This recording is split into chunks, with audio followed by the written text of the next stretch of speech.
12:30 a.m. Christmas Eve, I'm out with the gangsters and thieves. Celebrated, posted up with eggnog, head up in my cup. Put Rudolph and most slell, bang, banging and coasting. Down the block, but be careful for the heart because it's posted. Some say to this day that Christmas ain't nothing but another day. But out of respect, I gotta give the Lord his day. Tell me, where do the homeless and bums got to sleep? Where do the hungry and the needy greedies got to eat? Life is so crucially cold. That's for the children in this world. They hopes and dreams can't afford the young and old churches and spiritual dreams. Seasonal things hurt throughout the ghetto, reaches gangsters and dope fiends. Cause those who ain't able to get it, I can finally get it. Cause the ghetto Santa Claus is sprinkled the hood. Now we born and living to a new year. A better thing, celebrate with some champagne.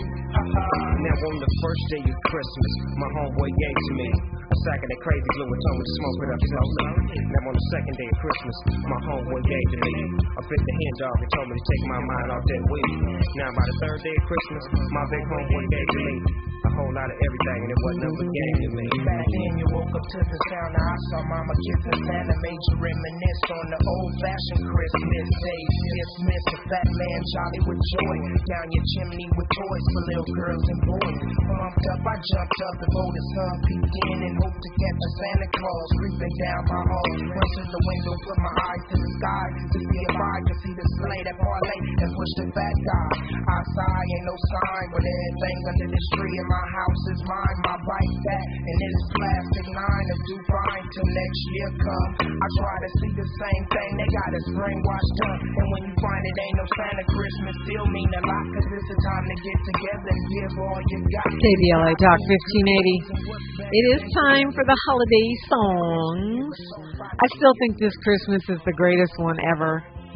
Like, Hathaway? Huh? Donny Hathaway? Yeah, I think that's the greatest one. I love Stevie Wonder's This Christmas. Well, Someday at Christmas, as you know, I'm always requesting that one. And this Christmas, but Christmas and Hollis, I mean, like the hip hop Christmas songs are dope too. They needed the script flipped a little bit. But I think we still need a great Kwanzaa anthem. Well, yeah, okay. For those who, celebrate Kwanzaa, we still need a great Kwanzaa anthem, something that sticks in people's craw. I didn't realize that Jingle Bells was racist. I learned that off of Instagram. See, we do learn things. Social media is not all, trash. Quote your sources, y'all. Yeah, I mean, and they do. Some do, or at least if they don't quote the sources, you can go and look them up yourself. I do that all the time. If a video looks shady or a story seems too good to be true or too wild to be true, I'll go on Google News or Yahoo News and put it in the search. The search will tell you instantly because you'll get a lot of stories from the left, from the right. That's part of media literacy, is fact checking, right? If somebody said something crazy, especially when they tell you somebody's dead or near death, the first thing I do is search it and see if there's any verification that. So yeah, supposedly the Jingle Bell song comes from a minstrel show, and the blackface shows, and apparently this is something that's really upsetting conservatives. They don't like. Remember when there was a whole war because people were mad that some folks say Happy Holidays instead of Merry Christmas. They say there was a war on Christmas. I think that was one of Trump's early dumb things that he was pushing. To me, Happy Holidays is cool because a person could be Muslim, they could be Buddhist, they could be Jewish, atheist, Christian, who knows. Say Happy Holidays, Holy Days, Happy Holy Days. Then, you don't offend anyone. You're sharing the festive joy of the season. But for people who feel that you legislate religion, which is what we're not supposed to be doing in this country, we're supposed to have freedom of religion, which also means freedom from religion if you're atheist or agnostic. They want to force you to believe what they believe, then they want you to say Merry Christmas. I don't care. Say whatever makes you happy. You know what I mean? Freedom of speech, freedom of religion, freedom to not speak at all. But apparently this has ignited a whole war. This woman, Kaina Hamill, who wrote a paper about the hidden history of Jingle Bells, is now being trolled. She's at the University of Boston, Boston University. She's getting hate mail. People are protesting her, saying she's trying to ruin Christmas.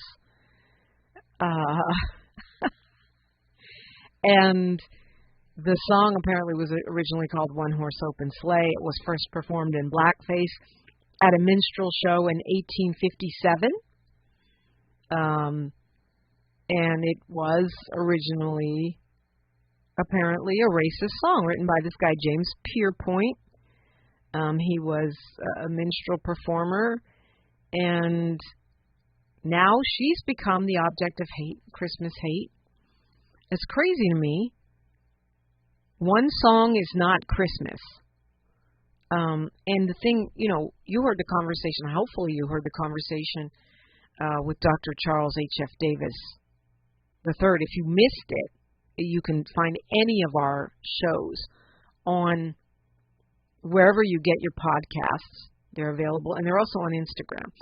But Dr. Davis was talking about how he made a tweet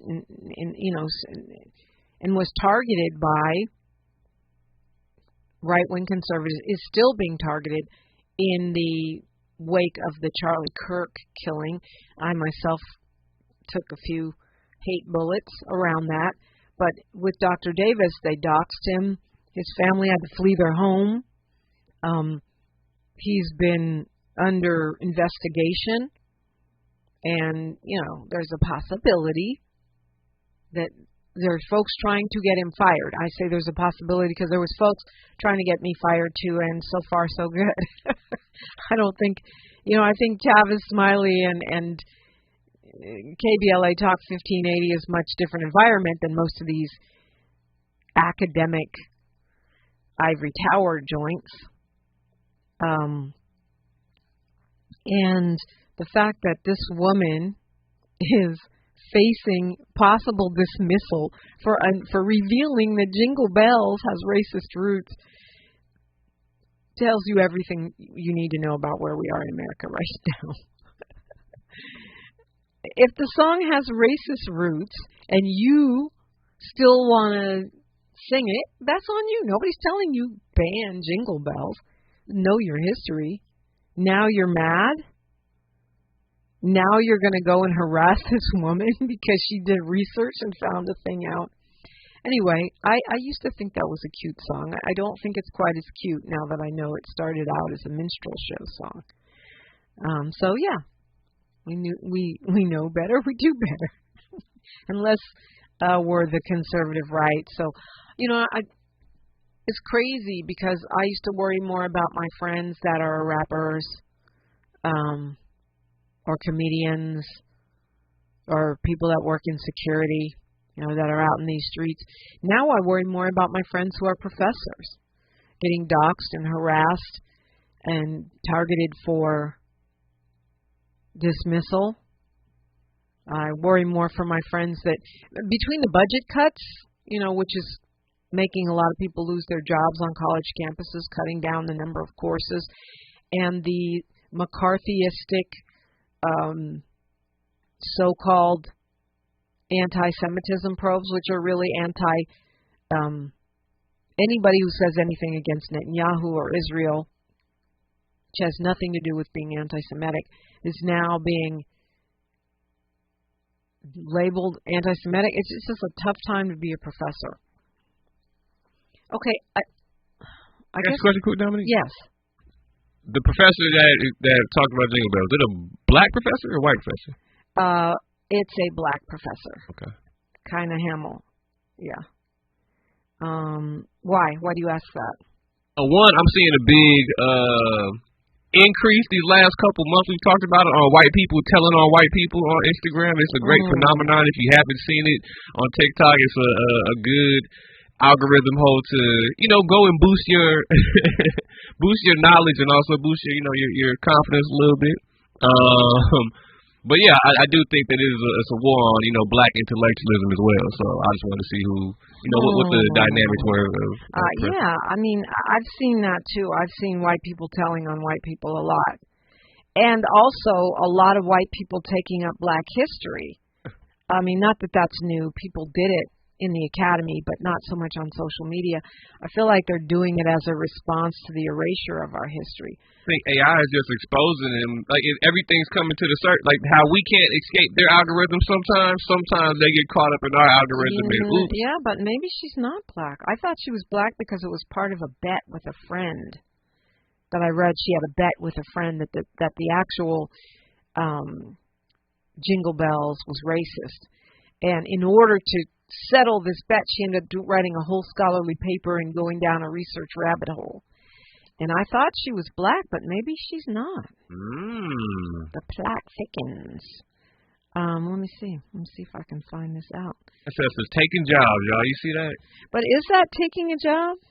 I mean, isn't it their job to expose their racism? We're always saying it's not up to us to explain racism to you and microaggressions to you. Right. It is their job to figure it out. That's what I'm saying. I think it's the point now where it's like they're getting, you can't hide from it. You know what I mean? And we're seeing the results of that. We're seeing the crash out from that type of exposing of the truth to certain people. You know what I mean? And whole world's coming down because of people losing their job because they exposing the truth that they found out that they're supposed to do. You know what I mean? It's like, nah, wait a second. No, I wonder what her life is going to feel like the next year or two of her life. You know what I mean? Knowing that she got fired for exposing the truth. Or forever. Ever. No, she's white. You're right. In a theater historian. She looks blonde. She doesn't look racially ambiguous at all. She looks YT. But I mean, the thing about it is, it's a good point. It's a fair point. Maybe she's safer. Maybe she won't get fired. She'll be vilified as a race traitor. But race traitor, I think, is a badge of honor for some white folks. Yeah, and maybe so. Maybe it's a little bit of atonement in the DNA. I don't know. Some people say that about Mackenzie Scott because she's giving so much money to historically black colleges and universities. Yeah, I feel like, too, though, it's like there's a lot of this stuff too is real base level. I haven't seen the real deep dives yet. We're still waiting on those to kind of, to start exposing that type of stuff to themselves. So yeah, that's cool. What do you mean the real deep dives? I mean, if it's Jingle Bells, that's what I mean. That's the deep dive layer that requires a scholarly level of paper being written about is Jingle Bells. I'm not saying Jingle Bells isn't important because it is, but there's a lot more stuff you could uncover with that time. Yeah, I mean, we got more important things to talk about. I get that. But knowing that a staple of American culture has racist roots is relevant. Let's keep going. Keep going. I mean, do you still say picnic? Yeah, I guess, yeah. I can't remember the last time I said picnic. I try not to say it. When it's not because I'm being politically correct. It's because if it in fact comes from pickup, then I don't want to say it. We still say the N-word, we know, you know what I mean? Yeah, but that's different because we flip the script. I mean, some people don't feel it's different. I get that. To me, words are about context. It's about context. There's no bad words. There's bad intentions, bad context. Right. But that said, if it's pickup to go lynch, then no, I don't want to say that. I don't want to go to one of those. Got you. All right. If it's picnic. Master bedroom type stuff, you know what I mean? Plantation shutters in the house, you know what I mean? Yeah, well, okay. Language get tricky. I so get. That's what I'm saying. But I'm the master of my house. Right. Okay, that's different.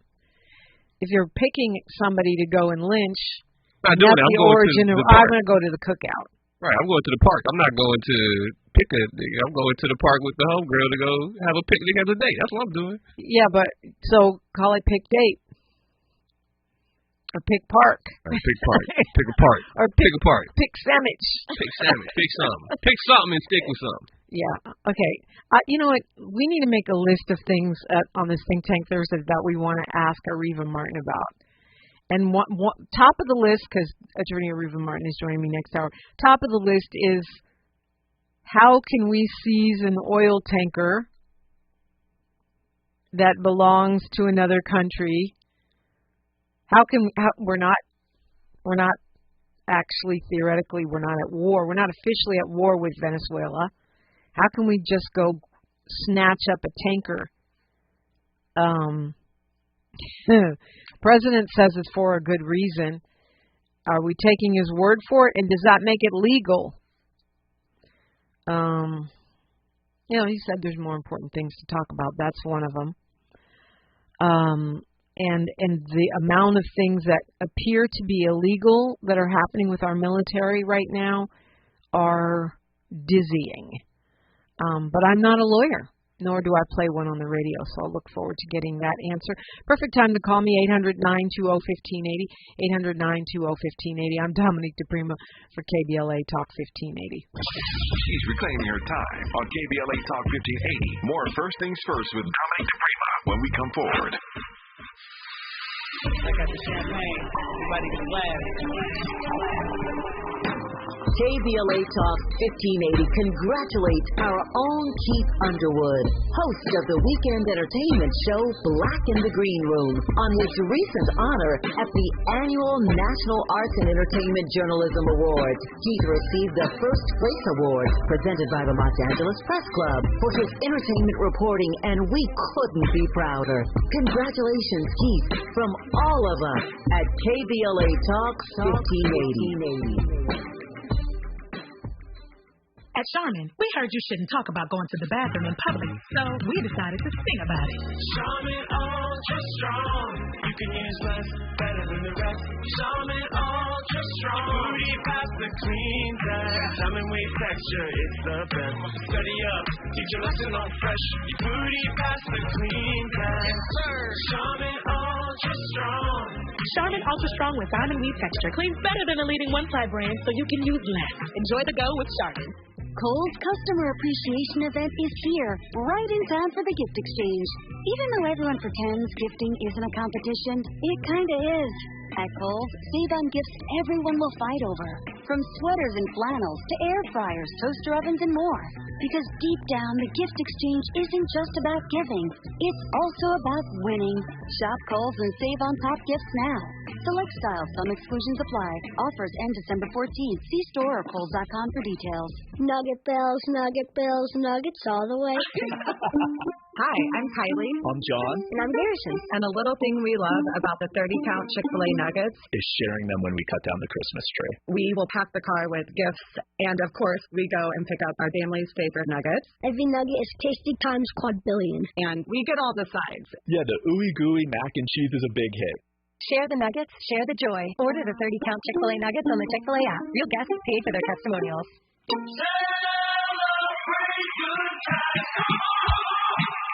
KBLA Talk 1580 congratulates Malik Brooks on celebrating 35 years in business. It's a celebration. Malik Brooks proudly houses one of the largest African-American and diverse children's books in the nation. This is the perfect time to pick up holiday reads, meaningful gifts, and to support literacy in our community. For 35 years, Malik Brooks has stood strong in the Black Book Revolution, uplifting stories that heal, inspire, and transform. One reader at a time. Change your thoughts.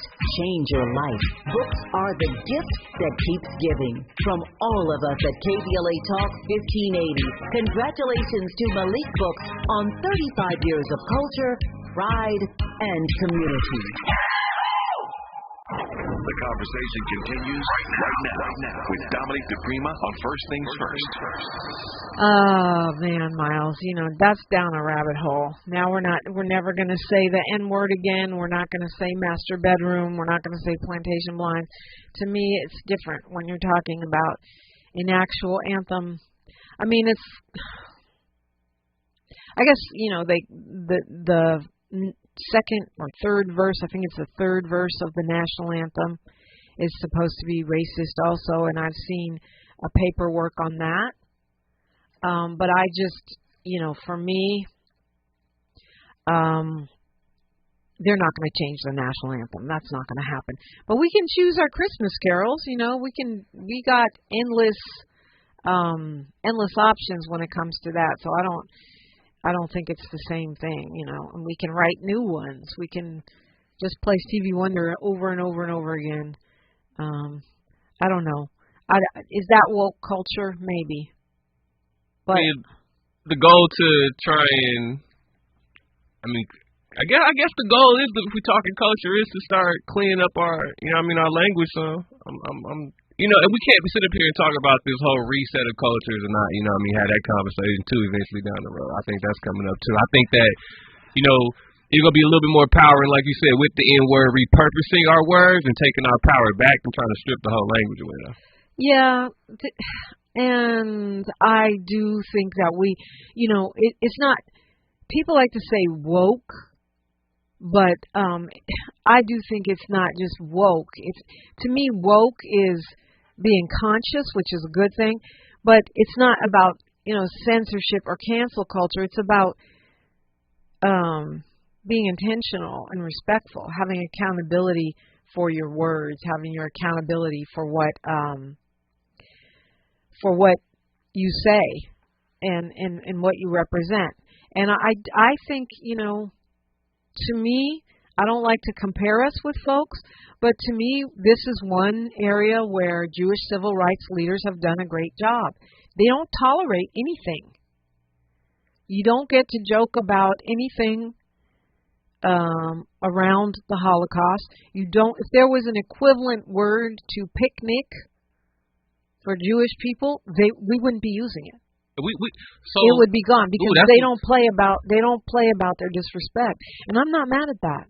Yeah, they guard their brand as a people. You know what I'm saying? I think we have done a terrible job of that. It doesn't help that our brand got exploited for us, I guess.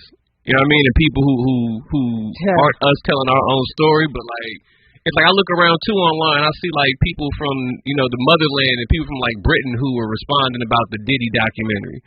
And their whole perception of us was based off what was sold to us. So their love and lust and fanfare for Diddy, for him and for that type of archetype of character was on such a high level that, their whole perception of us is kind of rattled. So I think that goes to show why it is important for us to go ahead and, take care of our brand, clean that up. If that includes our language, I get that as well. Same way we put our music, our TV. Our brand has been trashed more than any other brand in human history. It's sold like that, though, 'cause we got a lot of greatness in our brand that hasn't been told. Right. It's not the whole thing. That's why I said a lot of them are finding out, too. We are the shizness. Yeah, but it's not, and it's not just the current greatness. That's why I'm glad Ashra Kwesi is coming tomorrow. It's greatness going back to the founding of civilization. Right. It's greatness going back to we invented medicine and math and architecture. Right. And our brand has been so trashed that they want to take Egypt out of Africa just to avoid giving black people credit for the inventions of ancient Kemet, which Egypt is in Africa, and it was a lot blacker back then, right? Because we didn't have different waves of colonizers, the Greeks, the Arabs that are now part and parcel of that region. We've been trashed by all of the propaganda around slavery, all of the propaganda post-Civil War, all of the Jim Crow hate, the beauty standards, the crimes, the crime reporting, all of the biased media. Our brand has been trashed for over 400 years. It's been trashed in science circles, in media, in language. And so I'm not saying, and by the way, I cite Jewish Americans because I think they do probably the best job. Others try to do it too. The Asian American community tries to do it. Indigenous folks are doing a better job now, right? You can say, oh, it's all through the language, so let's just keep the Washington football game with a team with a racist name. But eventually, no, they prevailed and they took it out. Yeah, gotta do some deep dives, some scrubbing, do some deep cleaning in it. And I agree, but I think that also it's becoming more apparent that it's going to be everybody else's responsibility to clean up our brand in their minds as well, because they've been lied to, and it's part of them leveling up to what our level is and understanding that, no, we have been here. We are inventors. We are philosophers. We are nation builders. You know what I'm saying? So, like, if you sit up here and poke your nose up to us, that's on you. You're ignorant. Yeah, but I do also believe that we as smart people should realize that these folks, all of the Hollywood exports, all of the political conversation and dialogue about us has influenced people in other countries. I'm not saying that to make an excuse for them, but I'm saying it so that we can understand the mindset. Even people from the motherland. I mean, we ran into that when we were in Africa. They are being influenced by the way we are portrayed by the entertainment industrial complex. And, you know, all the images that they've seen of us, almost all of them were generated by that, not by us. 800-920-1580 if you want to talk about this or something else. We've got news, traffic, and sports now and then more, only right here. Say the quiet part out loud. KBLA Talk 1580. I'm Bree Wood with BIN News Now. Lawmakers are reintroducing the Justice for Breonna Taylor Act to ban no-knock warrants nationwide. Texas Democrat Representative Jasmine Crockett is among the sponsors. This legislation will prevent others from losing their lives unnecessarily. Breonna Taylor's mother, Tamika Palmer, joined them at Wednesday's news conference in Washington. Turning Point USA CEO Erica Kirk slammed conspiracy claims from Candace Owens over Charlie Kirk's assassination, calling the accusations a mind virus and accusing Owens of profiting from grief. Owens defended her stance and says Erica should have never been made the new CEO. And Whitney Houston reigns on Billboard's gospel streaming songs chart with her holiday classics. Do You Hear What I Hear holds number 1 and Joy to the World sits at number 3. CeCe Winans and Kanye West round out the top 5. Get BIN News Now on demand 24/7 on the iHeartRadio app. The Crohn's and Colitis Foundation has been at the forefront of inflammatory bowel disease research and care for over 50 years. Learn more about research, education, and support at Crohn'sColitisFoundation.org. This is the KBLA Sports Minute with Ray Richardson. The Lakers had some defensive issues last night at Crypto.com against a young and very good San Antonio Spurs team. Without star center Victor Wembanyama, San Antonio still dominated the Lakers for a 132-119 win. The Lakers were down by 20 in the third quarter. Luka and LeBron had productive nights, but it didn't make a difference. Luka finished with a game-high 35 points. LeBron had 19 points, 15 rebounds, and 8 assists. The Clippers are back in action tonight in Houston. The Clippers have only 2 wins since November 14th. Congratulations to WNBA star A'ja Wilson. The Las Vegas Aces Center was named Associated Press Female Athlete of the Year.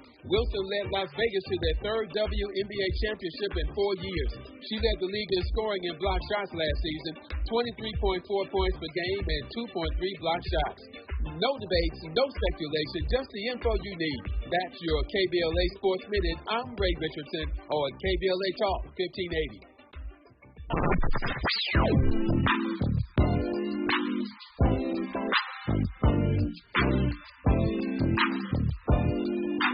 This is KBLA Talk 1580.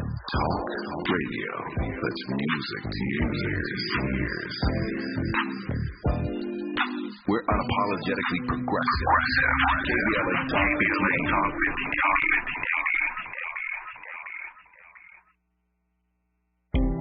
Are you coughing a lot, especially at night? Are you often short of breath?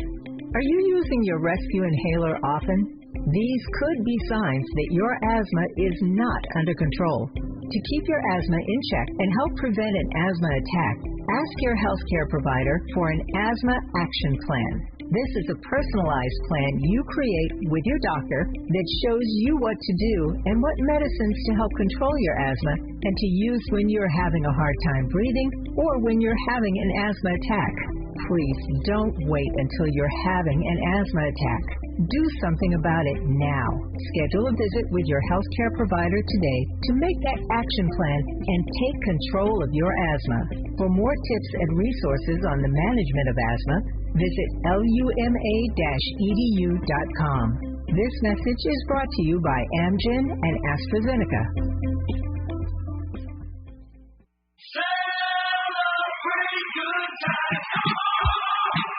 KBLA Talk 1580 congratulates Malik Books on celebrating 35 years in business. It's a celebration. Malik Books proudly houses one of the largest African American and diverse children's books in the nation. This is the perfect time to pick up holiday reads, meaningful gifts, and to support literacy in our community. For 35 years, Malik Books has stood strong in the Black Book Revolution, uplifting stories that heal, inspire, and transform.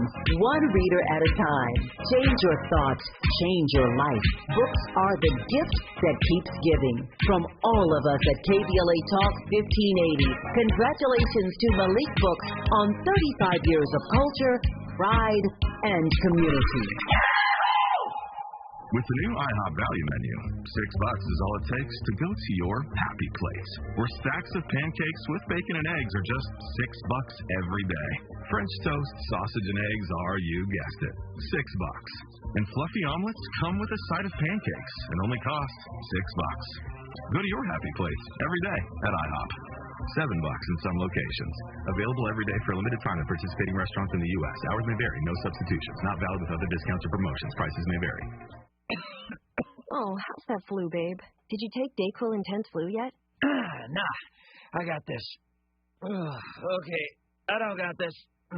You stay on the couch, and I'll grab the Dayquil. Undo your flu symptoms with Dayquil Intense Flu. Dayquil Intense Flu provides powerful relief of your flu symptoms. I'm ready for that to-do list. Wow, you do got this.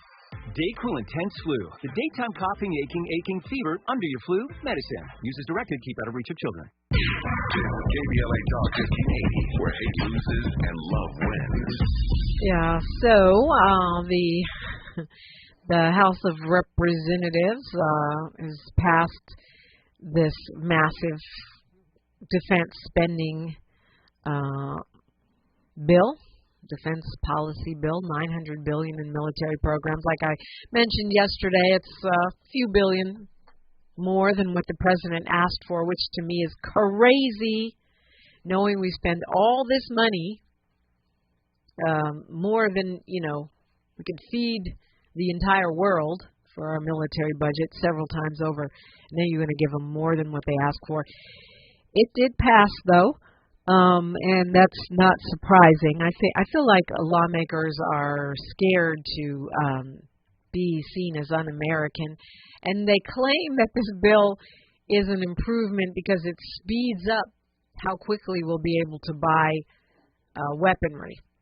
And it's interesting. I was looking at this article in the New York Times. It's an opinion piece where they're talking about how we spend $2.7 billion every day on defense. The United States of America spends $2.7 billion per day on the Pentagon, on weaponry, on defense, and that the Pentagon has failed every audit for the past 10 years or more. That basically it's being spent with almost no supervision, tons and tons of waste. We've seen those reports time and time again. And part of what this New York Times piece complains about is that it takes forever to get new weapons approved. They're complaining that the top brass are all pilots and Navy men who, want to rely on old systems. Like, instead of buying a bunch of new drones, they've got all Black Hawk They've got all these old Black Hawks. They're spending a ton of money to outfit them so that they can launch drones and dumb stuff like that. So now the Trump fix is speed up how fast you can buy the weapons, not spend less or waste less. And the Doge chainsaw never made it to the military. Surprise, surprise. Let's go to Paul calling us from L.A. Good morning, Paul. Good morning, Queen. How are you doing today? I'm blessed. How are you? I'm doing great. I just wanted to share my thoughts on the conversation you and Miles were having. And I just going to kind of take it from a different perspective and angle on it. What I think happens is we allow others to create narratives and they stick, right? So let me give an example of it. I would argue that Black people have not only been the most resilient, but the country moved forward as a whole because of us, strictly because of us. And let me cite some examples. When you hear people romanticize about times in the 50s and 60s, I tend to remind people that black poverty was between 50 to 60% during that time frame. And do you know during our lifetime, and we don't know now because obviously there's a direct attack on Black people right now, but do you know what that poverty rate went down to within our lifetime? Down to 17%. Do you know who the most educated group is in this country? Black women. So what I'm trying to say is our resilience and being together is how we got here today. The difference is we allow others to create narratives and allow them to stick when it's not true. Do you know, and this is not to hate on anybody, do you know who Black men marry the most? I know the answer to that question is Black women, and that's something I've been pushing back.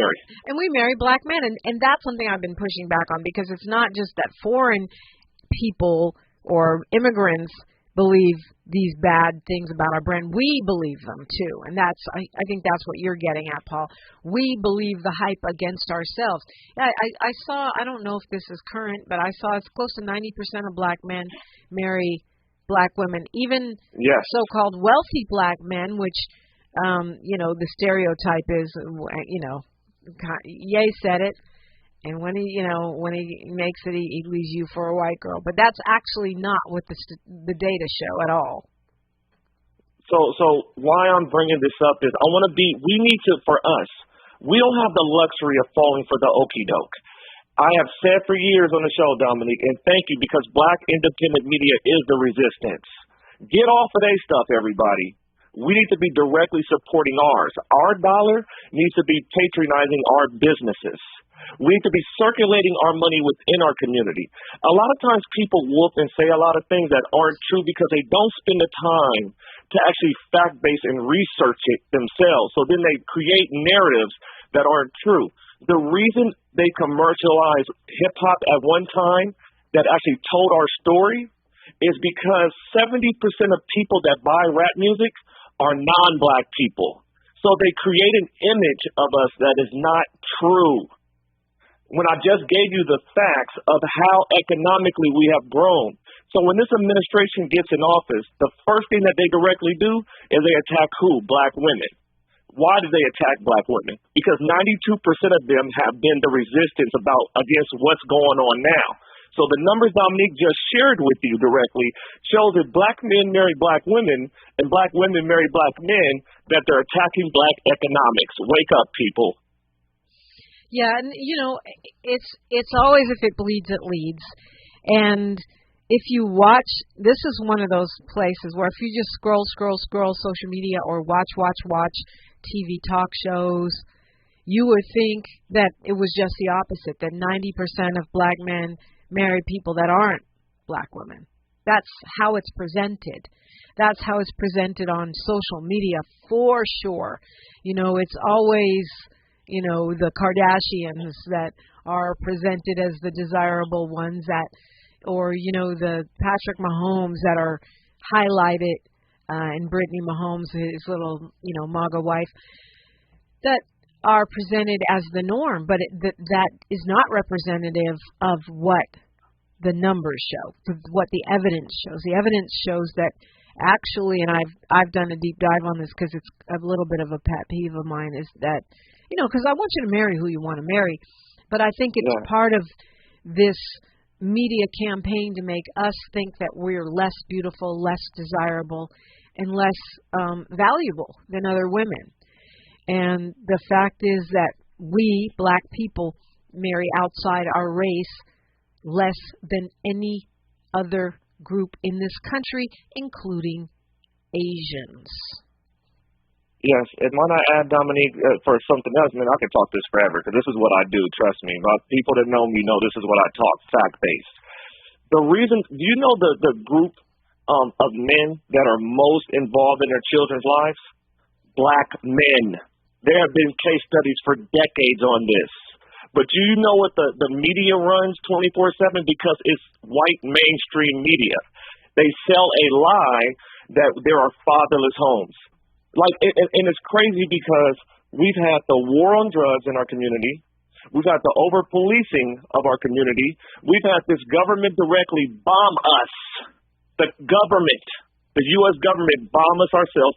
We've had affluent black communities throughout the country multiple times throughout this country's history, and it's always been burnt down. You know why? Because people need to wake up. You know why? Because anytime there's any type of black economic or equity growth, it's always met with a backlash. Yep, just like we're seeing right now. I don't think it would be completely factual to say there are no fatherless homes. We do have single-parent homes for lots of different reasons, just like we had single-parent homes during our enslavement for lots of different reasons. One of those being the over-incarceration and over-criminalization of black men. That's just factual. That causes, that's one of the main causes of single-family homes in our community, and I think, obviously people don't stay together. That's not just a black problem. That's an American problem at this point. Divorce is up. But to your point, we are made the poster people for all of these issues and problems, whether it's being on public assistance, of which we're not the leading group, or whether it's abandoning each other as men and women, of which we are far from the leading group, and we start internalizing that. And I'm happy you brought that up. I am so happy you brought that up, Dominique. I want people to really look this up. There was really a deep depression that this country had, right? And then FDR came in and did the New Deal. Prior to that happening, white people were not living well. They were living in poverty. A lot of working class white people were living. So the New Deal happens. Originally, when the deal happened in the 30s, black people were domestic workers, so they weren't really included in it. Majority were not included in it. But as it expanded, and later came after, was a civil rights movement.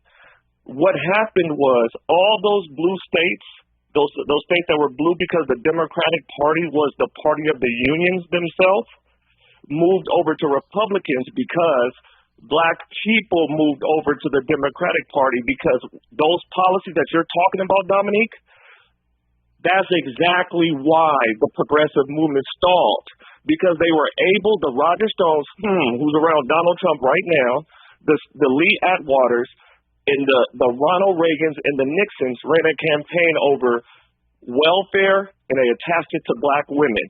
So you wonder how we ended up where we are now. It's all built on anti-black. Right, so Willie Lynch links black people to crime, right? The whole, and then there's the whole linking of black women to being so-called welfare queens.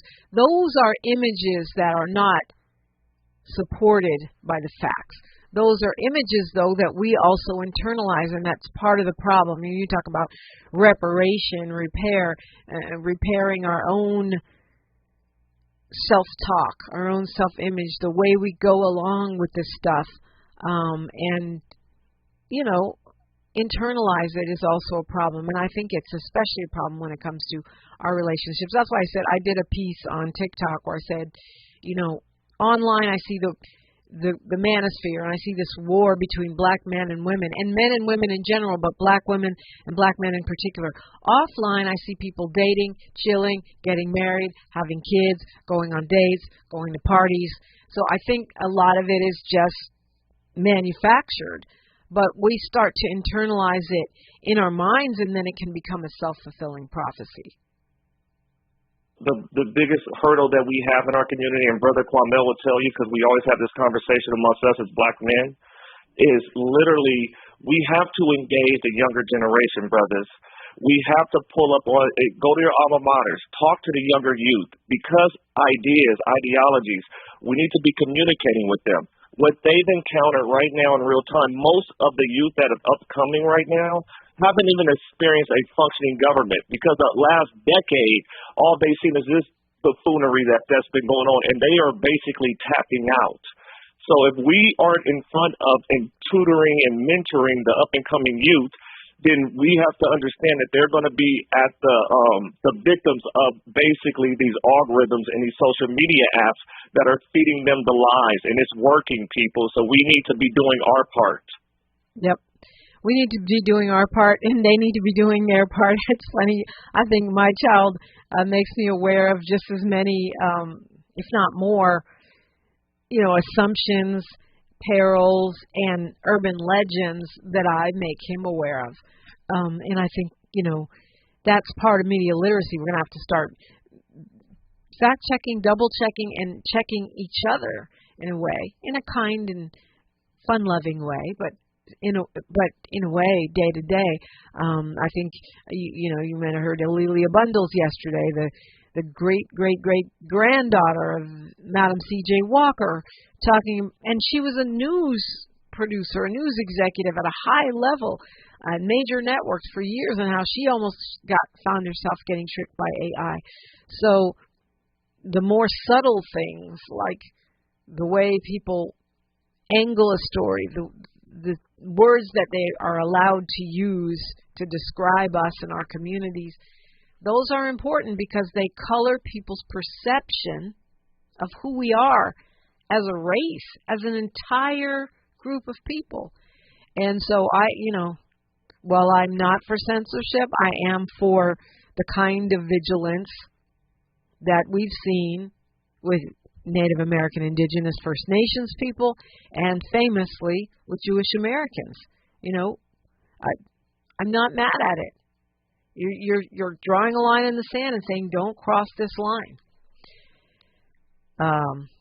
Yeah, Paul, thank you. Thank you for weighing in. I always appreciate talking with you. Paul called me at 800-920-1580. You can do the same. It's not too late. KBLA Talk 1580.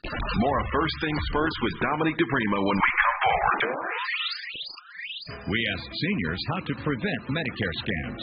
My best advice, if you get a phone call, do not talk to the person. These people are well trained. Don't talk to them. They don't know me. They're just trying to scam me. Don't be fooled. Hang up. Just hang up. Never give out your Medicare number. They're going to get your number and put in a false claim. If I get a call from someone, I don't pick up the phone. And should I pick up the phone and they ask for information, then I hang up. How do you detect Medicare fraud? Just like I check my credit card statements, I check my Medicare statements monthly. Scammers can get a hold of your number, order medical devices through your account, and you're not even going to know about it if you don't look at your statement. Check your statement every month. If you get your statement and you see something that you know you did not have done, you report it. Call your Senior Medicare Patrol. To report Medicare fraud, call the Senior Medicare Patrol at 855-613-7080. We've got a lot to talk about. I'm Reverend Gerald, the life coach. Is someone you love struggling with addiction and mental illness? Is improving your family's health important? Want to leave a legacy that your family can grow? Are you ready to enhance your perception of life experiences? Then wake up weekends at 7 a.m. with Urban Family Focus and get the wisdom, opportunity, resources, and motivation to live your best life. Join the conversation on Urban Family Focus Saturday and Sunday at 7 a.m. Unapologetically progressive. KBLA Talk 1580. We've got your black.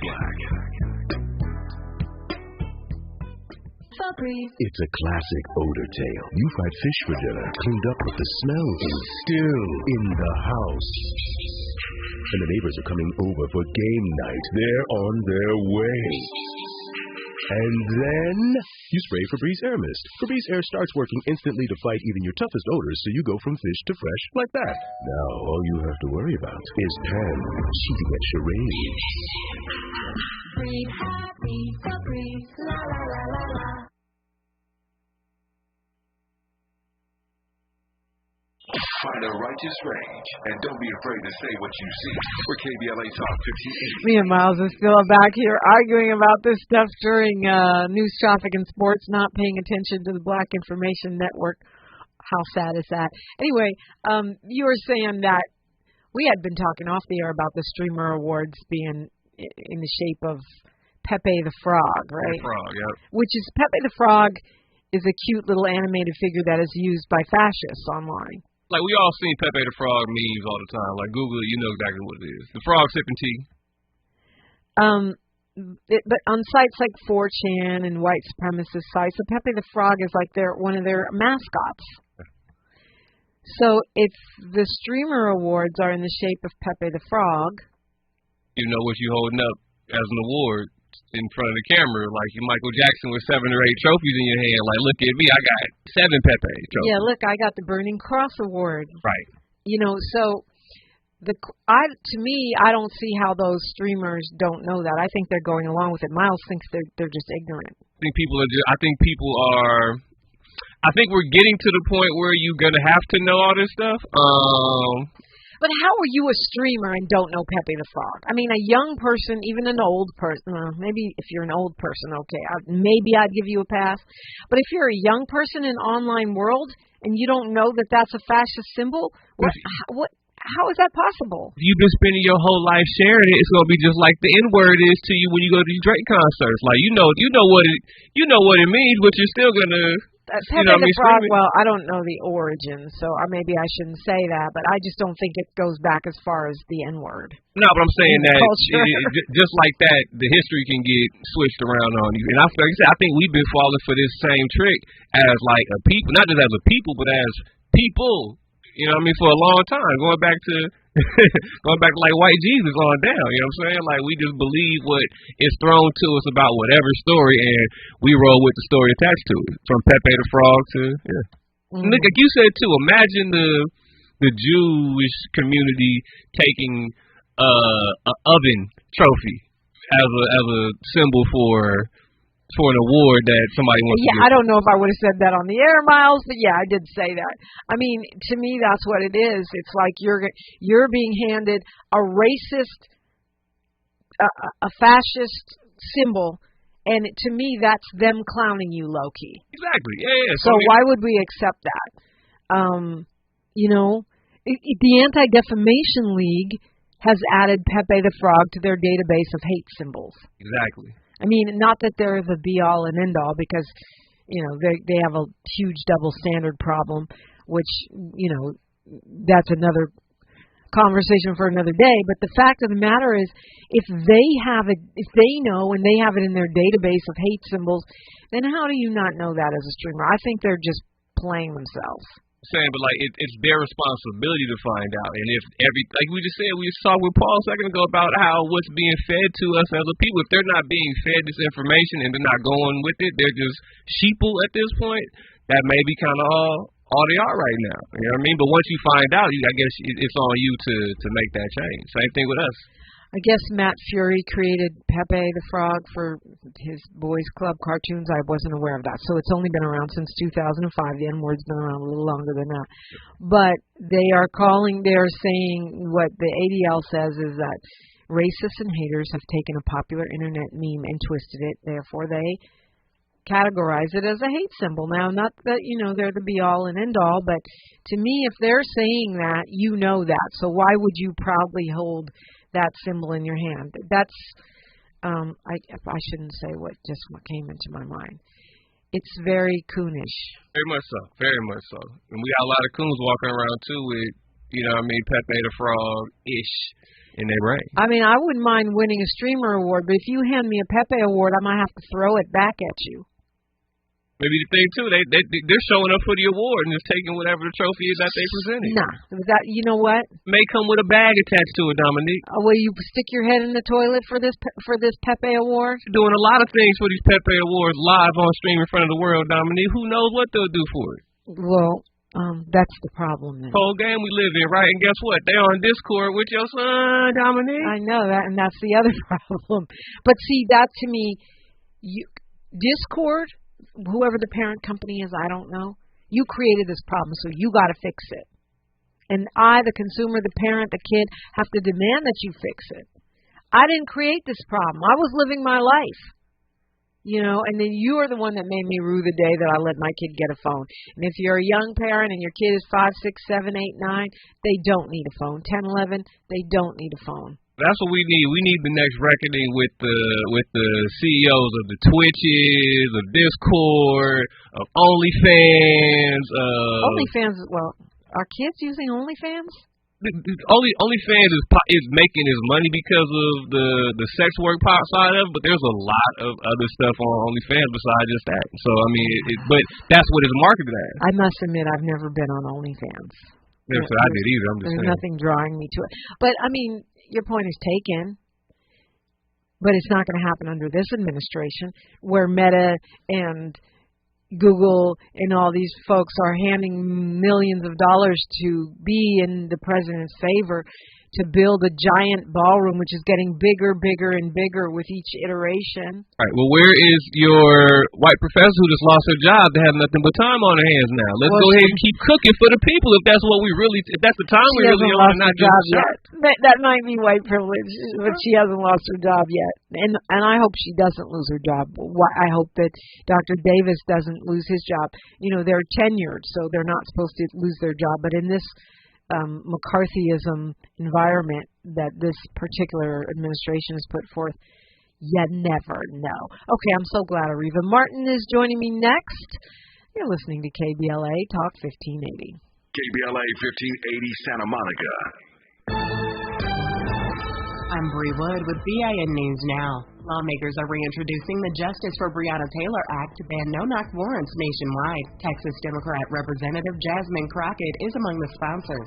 This legislation will prevent others from losing their lives unnecessarily. Breonna Taylor's mother, Tamika Palmer, joined them at Wednesday's news conference in Washington. Turning Point USA CEO Erica Kirk slammed conspiracy claims from Candace Owens over Charlie Kirk's assassination, calling the accusations a mind virus and accusing Owens of profiting from grief. Owens defended her stance and says Erica should have never been made the new CEO. And Whitney Houston reigns on Billboard's gospel streaming songs chart with her holiday classics. Do You Hear What I Hear holds number 1 and Joy to the World sits at number 3. CeCe Winans and Kanye West round out the top 5. Get BIN News Now on demand 24/7 on the iHeartRadio app. The Crohn's and Colitis Foundation has been at the forefront of inflammatory bowel disease research and care for over 50 years. Learn more about research, education, and support at Crohn'sColitisFoundation.org. This is the KBLA Sports Minute with Ray Richardson. The Lakers had some defensive issues last night at Crypto.com against a young and very good San Antonio Spurs team. Without star center Victor Wembanyama, San Antonio still dominated the Lakers for a 132-119 win. The Lakers were down by 20 in the third quarter. Luka and LeBron had productive nights, but it didn't make a difference. Luka finished with a game-high 35 points. LeBron had 19 points.